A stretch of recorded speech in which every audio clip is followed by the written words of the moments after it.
येथे जमलेल्या माझ्या बालमित्रांनो, आज मी तुम्हाला डॉक्टर बाबासाहेब आंबेडकर यांच्याविषयी काही 4 शब्द सांगणार आहे, ते तुम्ही शांतपणे ऐकून घ्यावे ही माझी नम्र विनंती. डॉक्टर बाबासाहेब आंबेडकर यांचे पूर्ण नाव भीमराव रामजी आंबेडकर असे होते. डॉक्टर बाबासाहेब आंबेडकर यांचा जन्म 14 एप्रिल 1891 मध्ये मध्य प्रदेशातील मगू या गावी झाला. डॉक्टर बाबासाहेब आंबेडकर यांच्या वडिलांचे नाव भीमराव असे होते व आईचे नाव भीमाबाई असे होते. डॉक्टर बाबासाहेब आंबेडकर हे भारतीय राज्यघटनेचे शिल्पकार होते. डॉक्टर बाबासाहेब आंबेडकर यांनी भारतीयांना सांगितले, शिका, संघटित व्हा, संघर्ष करा हा गुरुमंत्र दिला. डॉक्टर बाबासाहेब आंबेडकर यांनी इसवी सन 1920 मध्ये मूकनायक हे वृत्तपत्र सुरू केले.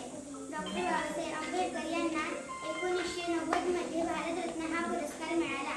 डॉक्टर बाबासाहेब आंबेडकर यांनी शेवटचा श्वास